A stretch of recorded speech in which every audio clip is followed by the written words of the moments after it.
Good afternoon. Over the past decade, our city has witnessed a significant rise in the number of homicides. And this year, unfortunately, will not be an exception.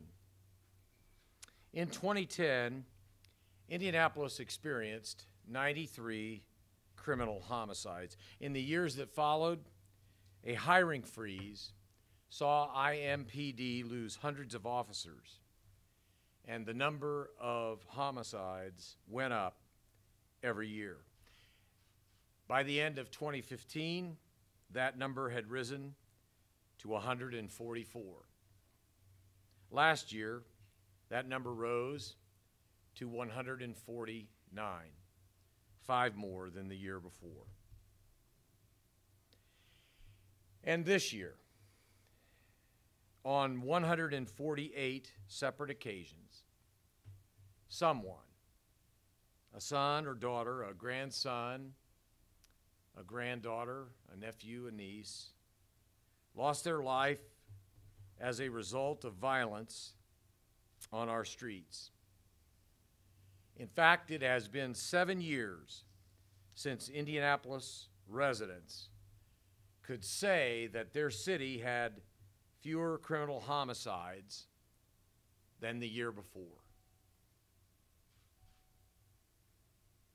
7 years. It is heartbreaking. It is maddening. It is senselessness. And it is unacceptable. One homicide in our city is unacceptable. The residents of this city deserve an answer to a simple question. What am I going to do about it? Well, let me start with this. Doing nothing is not an option. This will not be ignored, and this administration will not hide from it. We will not explain it away as a problem that affects only certain parts of our city. I've heard that before. We will not excuse it as the unavoidable fate of a national trend. And this will not be blamed on the victims themselves. Nor will it be blamed on the brave men and women of IMPD who are willing to put their lives on the line to protect us every day. If there is blame to go around, it will begin and it will end right here. I am responsible because I happen to be the mayor. When I took office 2 years ago, I recognized this challenge. I knew the statistics, and I will not now or ever seek to evade it. 3 weeks ago, I directed IMPD Chief Brian Roach to engage with local, state, and federal law enforcement partners to develop additional ways that we can move the dial on gun violence and on violent crime. In addition, I directed the Office of Public Health and Safety to take a fiercely objective look at our holistic approach to combating violence. In both cases, I asked them to decide what was working and what wasn't in order to help us identify necessary change. Today, we are here to outline the ways that we will continue our fight together as one city.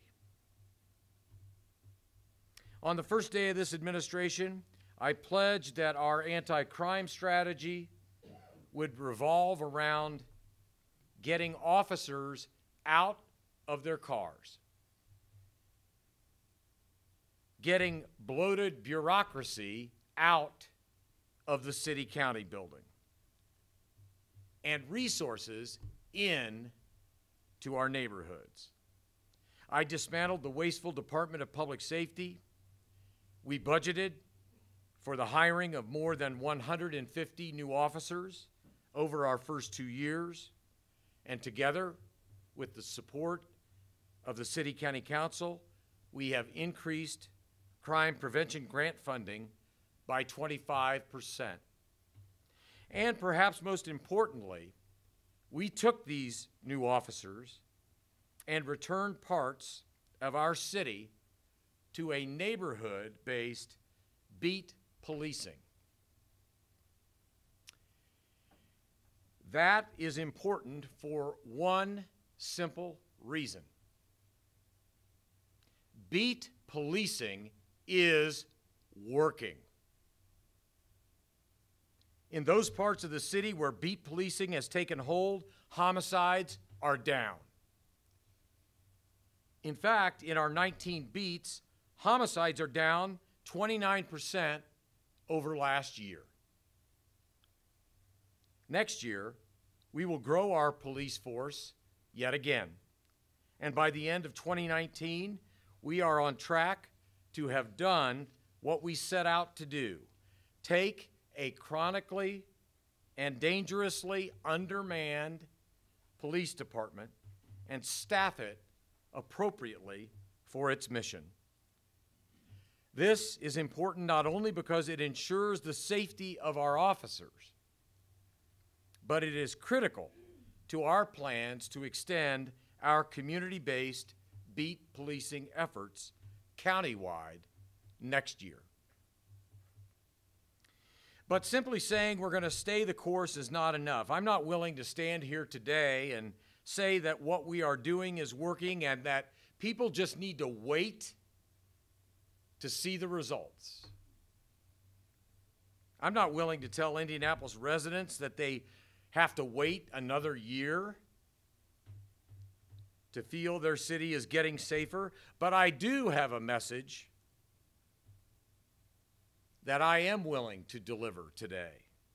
A message directed to that small group of bad actors who have invaded our most vulnerable neighborhoods to peddle a cycle of violence, drugs, and death. And that message is this: it doesn't matter who you are. It doesn't matter how powerful you feel. It doesn't matter how many guns you gather or the people you try and scare. I am not intimidated. We are not intimidated. Indianapolis is not intimidated. And to those bad actors, we are coming for you with a unified resolve and a focused purpose, the likes of which our city has never seen before. Effective immediately, I've ordered IMPD to launch a crackdown to take guns out of the hands of illegally armed felons across our city. People who possess no legal right to carry a firearm. Already this year, we've confiscated more than 2,300 guns from these worst of the worst actors. But in 2018, we intend to surpass those numbers by targeting the network of bad actors who continue to arm themselves in disregard of the law and at the same time compromising the public's safety. Building on a program I supported when I served as the United States Attorney, IMPD continues to enhance new partnerships with Marion County Forensic Services to connect shell casings and firearms in real time to serial shooters, disrupting criminal activity and preventing future violence. I've also ordered an immediate increase in probation, parole, and community correction sweeps in areas where we are seeing the highest levels of gun violence. To assist with all of this, I am pleased to say that beginning in 2018, United States Attorney Josh Minkler and his criminal division have agreed to a surge of federal prosecutorial resources to assist in taking these worst of the worst actors off of our streets into federal court and ultimately into federal prisons that are often hundreds, if not thousands of miles away from this city. And if these hardened criminals aren't eligible for federal prosecution, Marion County Prosecutor Terry Curry's office stands at the ready this next year to dedicate unprecedented resources toward the prosecution of those who illegally arm themselves and wreak havoc on law-abiding people living peacefully in our neighborhoods.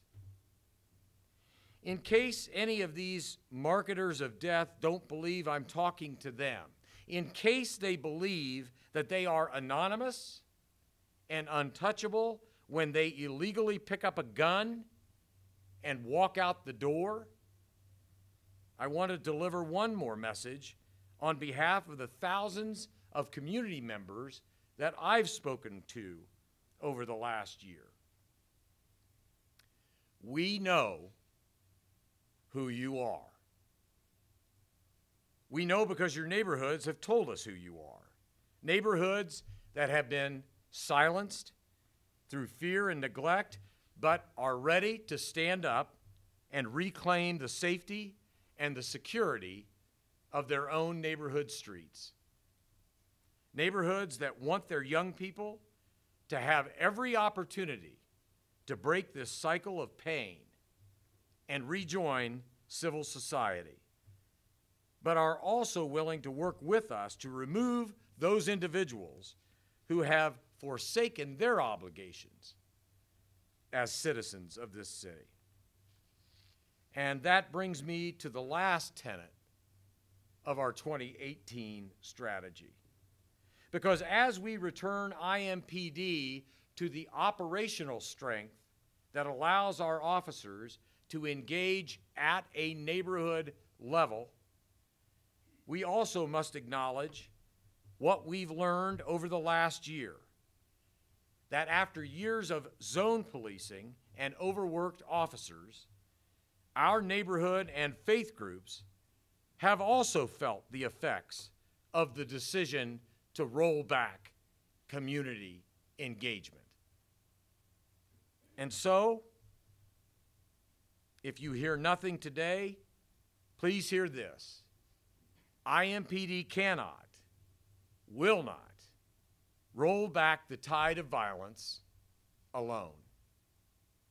Every person, every business, every organization, every church, every neighborhood, every community in this city has a role to play and can help in this effort. And today, just as we are returning our police force to full operational strength, I am proud to also set forth a plan to invest in our neighborhoods and return them to full operational strength over the course of the coming years. Driven by a public health approach to crime, at the core of this plan is a simple concept. Violence begets violence. Left unchecked, violence spreads across neighborhoods like an infectious disease. But study after study shows that by engaging at the street level, we can reach young people who have been touched by the spread of violence and stop its transmission.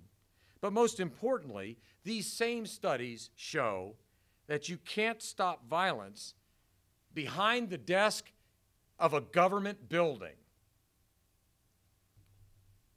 You can't stop violence by investing people who don't live in the neighborhoods. You can stop violence by investing in the people within these neighborhoods. You can stop violence by engaging faith leaders. You can stop violence by engaging community activists. And you can stop violence by lending your willing ear to mothers and to fathers, and your helping hand to their sons and to their daughters. Put another way, you help neighborhoods by giving them the tools to help themselves.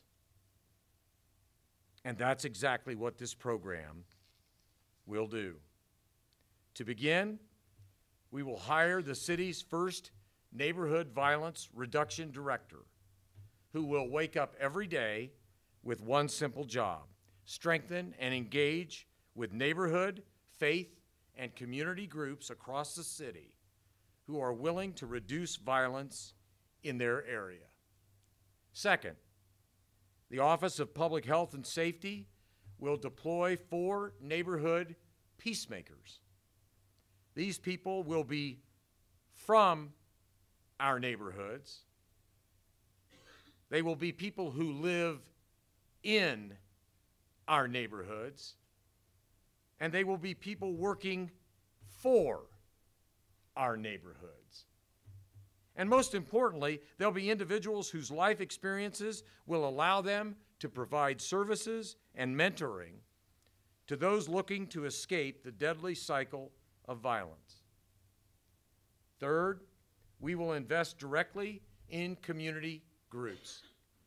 In addition to the $2.5 million already allocated by our City County Council toward our crime prevention grant program, we will now make available $300,000 in new funding to those people and groups seeking to make an impact on the streets of our cities. Working together with our partners at IUPUI, we will rely on those with expertise in criminal justice to recommend where these dollars need to be invested. But just as important, these same experts will study and report on the true impact of each group's performance each and every year, ensuring that taxpayers are funding programs that work and that taxpayers are not funding programs that don't. For the last decade, our city's homicide rate has ticked upward. And beyond each of these sobering numbers is the unquantifiable human cost of such violence.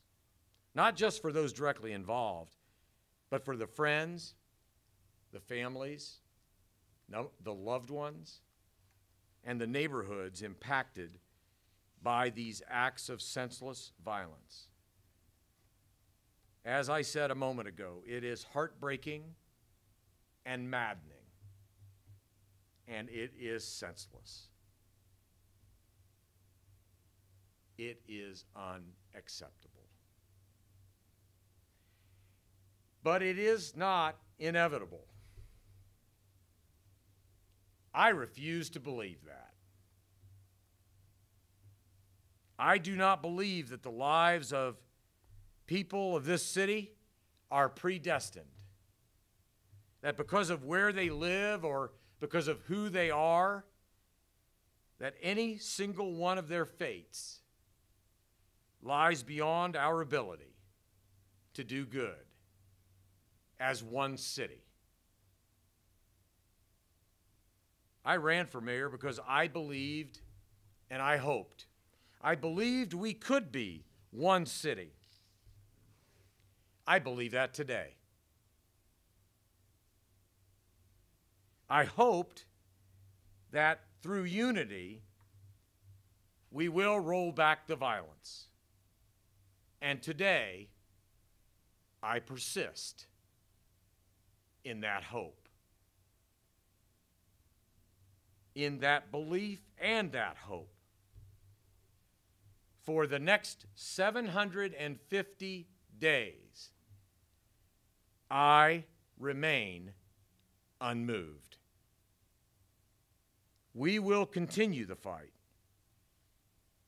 day by day, street by street, neighborhood by neighborhood. And we will make Indianapolis safer than the community we inherited. I thank you. Mr. Mayor, two things. Number one, because you're looking forward prospectively to 2018 with these new initiatives, A, are we writing off 2017? And B, you and I have had this conversation before. How is this different than what's been done in the past, the reorganization of IMPD, the investment in community groups? How is any of this different than anything that we've seen over the past 10 years? Well, let me take the second question first. It's profoundly different because thanks to the City Council's support, we have added 85 officers this year. The 2018 budget will call for adding 85 officers next year. I would fully intend to introduce a budget for 2019 that will add 85 officers in 2019. And even with retirements and attrition, that will increase the net number of additional officers by 140, 150 officers.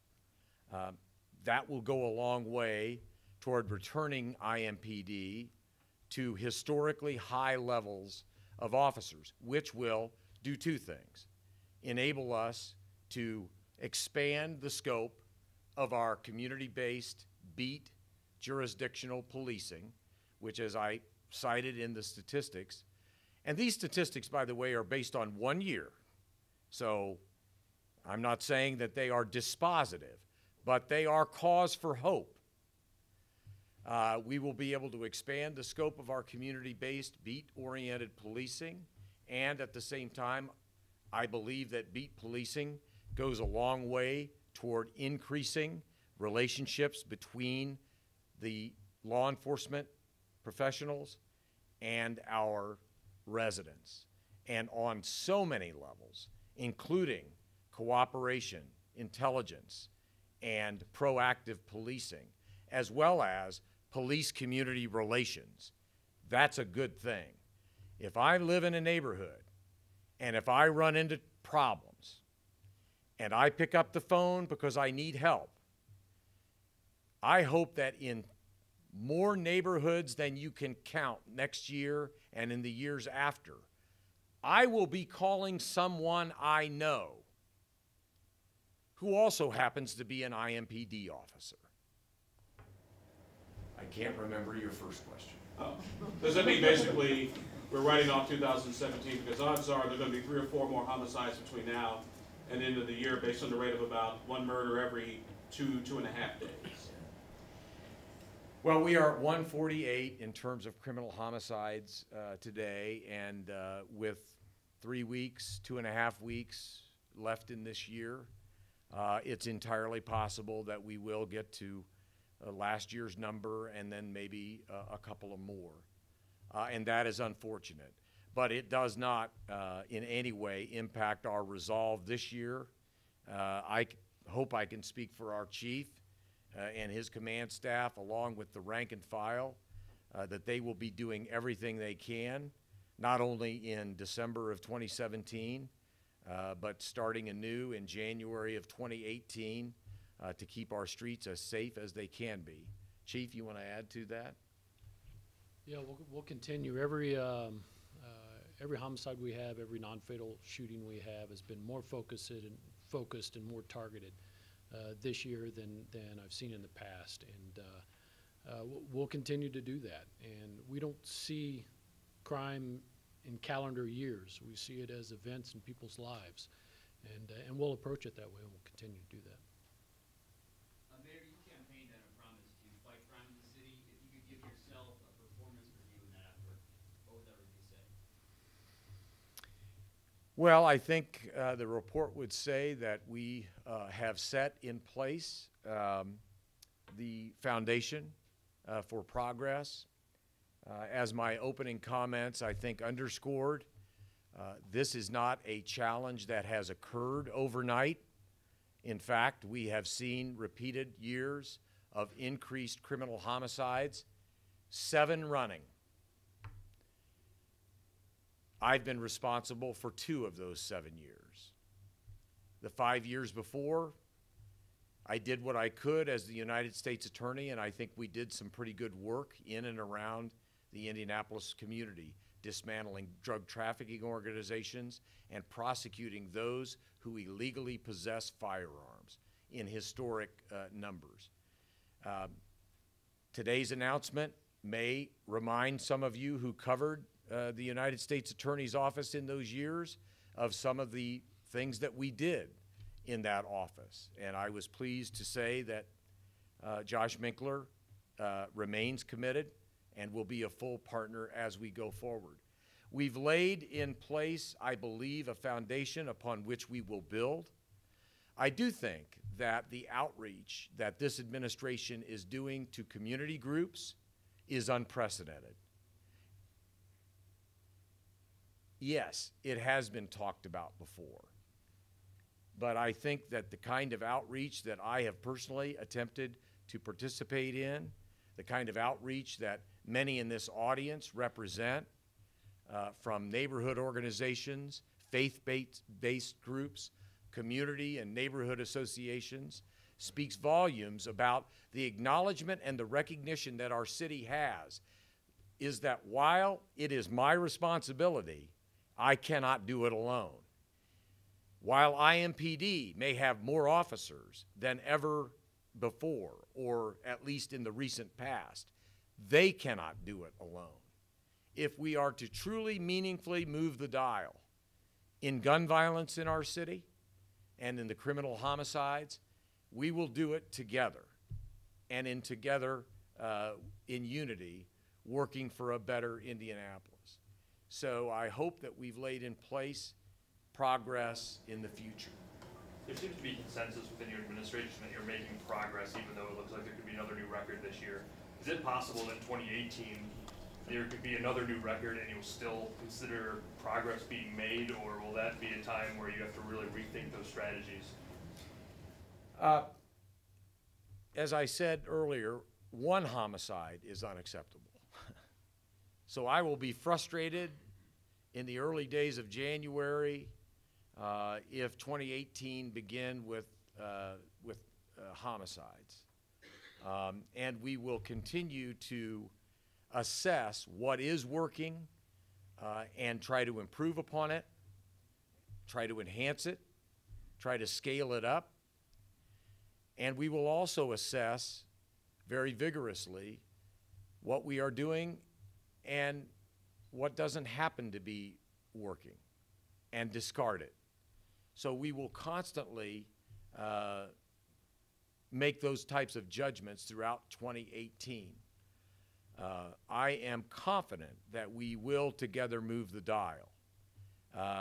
How soon that will be before we can say definitively that a true difference is made, well, your judgment will be as probably good as mine in that regard. But we are standing together along with our community partners, united today as one city, dedicated to the proposition that we'll make a difference for a safer and more peaceful city.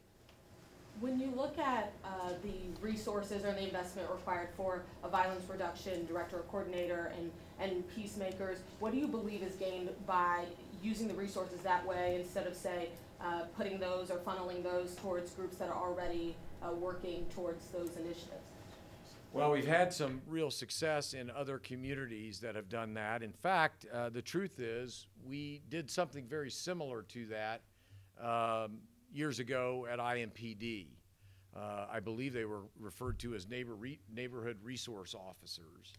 I'll let Paul speak to the Office of Public Health and Safety's initiative in this regard, but it's not so much a new idea, but returning to an idea that worked, frankly, in many neighborhoods throughout the city. But frankly, if I can speak without personal knowledge, I think it went by the wayside because we had a hiring freeze. And the luxury of having neighborhood resource officers, those folks were reassigned to the street because we needed more officers, rank and file officers, answering the calls coming in. Paul, do you want to add anything to that? I'm Paul Babcock with the Office of Public Health and Safety.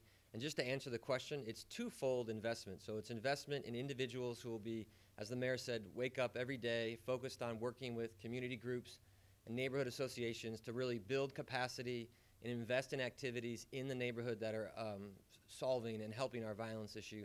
And then the second fold is resources, so actual financial resources going towards entities and agencies and organizations that are using and employing evidence-based activities that we are then measuring and showing that they actually are successful. And as the mayor said, this is about investing resources efficiently and appropriately, and if it doesn't work, change it and find something that does. Mr. Mayor, you talked about 2011 when we saw the spike in the city's murder rate. A couple things were going on at that time. Number one, we're still in the midst of the worst economy, so the city's getting a lot less revenue. And number two, apparently there was if I remember correctly, a shift in like the community grants and how the grant money was issued. They went away from sort of those neighborhood groups and more toward like ex-offender reentrance and other things. Do you plan in sort of this new approach to maybe readdress that you get back to the violence prevention that groups like 10 Point, other organizations were doing? Because it seemed back in 11, there was a shift in how those dollars were allocated, and that's when we saw the murders start to go through the roof. Yeah, I certainly would be open and willing to consider any community and neighborhood-based crime prevention program. As I said earlier, I'm very proud of the council's record in that regard. For the last couple of years running, our city-county council has increased funding for crime prevention grants. Also, just as a collateral matter and as a citizen, because I was not mayor at the time, I was pleased that those crime prevention grants, the allocation, the application process was moved over to Central Indiana Community Foundation, which we all acknowledge as a group whose expertise is assessing grant applications and, most importantly, judging their efficacy or their efficiency. So I think that those were steps in the positive direction. If there was a delay or a glitch in the consistency of the funding, I think that has all been resolved. And I hope with council approval, we'll be able to move forward with additional funding for many of these efforts, and that we will see in 2018 more of a community-oriented, faith-based group approach that will engage people who heretofore, in my opinion, have either never been truly asked to be engaged or never been given the resources that they need to be fully engaged. There have been several references to officer staffing levels over the years and how that's coincided with the uptick in homicides from year to year. Has your administration concluded that that's been the #1 cause for that spike year over year these last several years? Well, I know officer levels haven't helped, and as I said earlier, I'm not placing the blame on anyone except myself. This is my job. This is my responsibility. But I think with increased IMPD presence, particularly when you have officers who can take time during their shifts to get out of their cars, to walk through residential neighborhoods and introduce themselves to the people that they serve, to stop in retail or commercial establishments and ask how things are going. You know, Chief Roach and I have been doing that once a month for the last 7 or 8 months.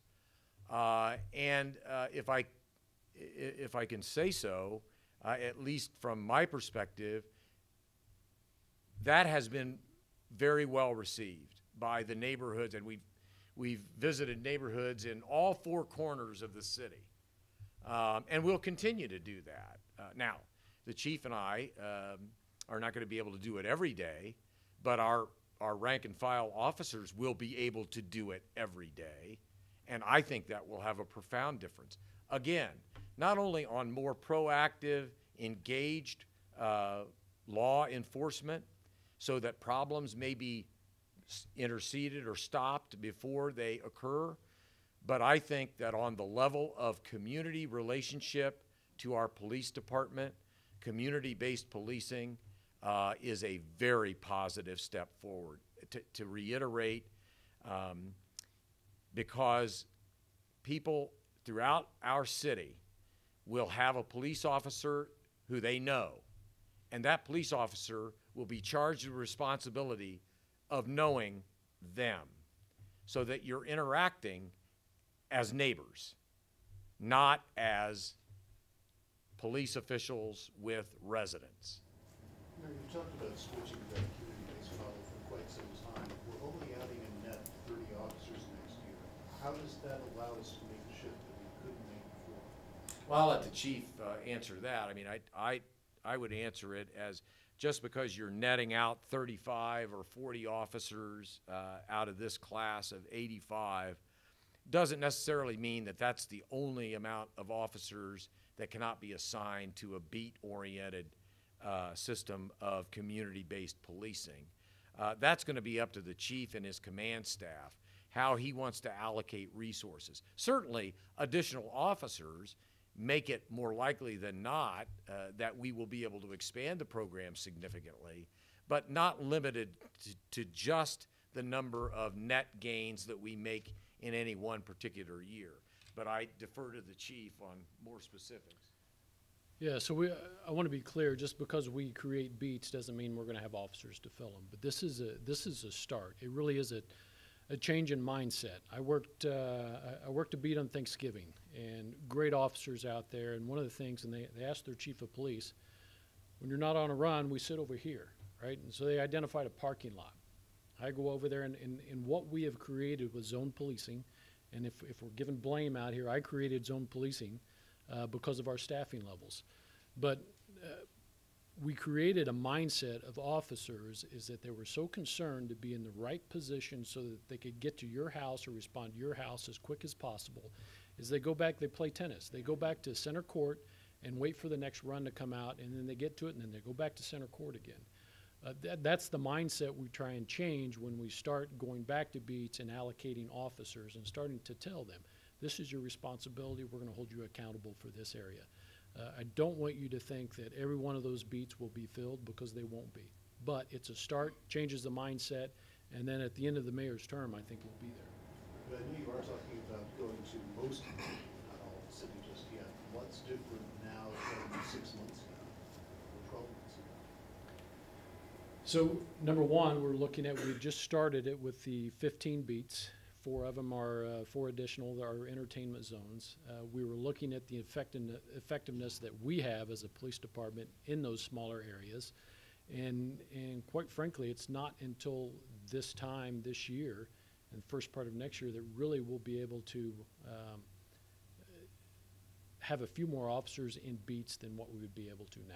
Does that make sense? So we're not that great, we're not that better off than we were operational staffing in order to do this, but we're a little better. 2015 we couldn't have done it. 2016 we expanded to the 16 beats. Chief, realistically, what can we expect IMPD to do? Because if you look at the nature of the homicides we've had this year, there are a lot less bad guys shooting bad guy. It seems a lot more fights, a lot more arguments, a lot more taking place, early evenings and indoors. You can't put a police officer in everybody's home. Realistically, like you said, Mr. Mayor, it can't be just the city. Realistically, what are you guys expecting, looking at the nature of how this year's homicide's been compared to previous years?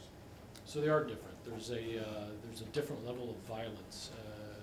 Dr. Hampton was talking this morning about this group that's creating the violence.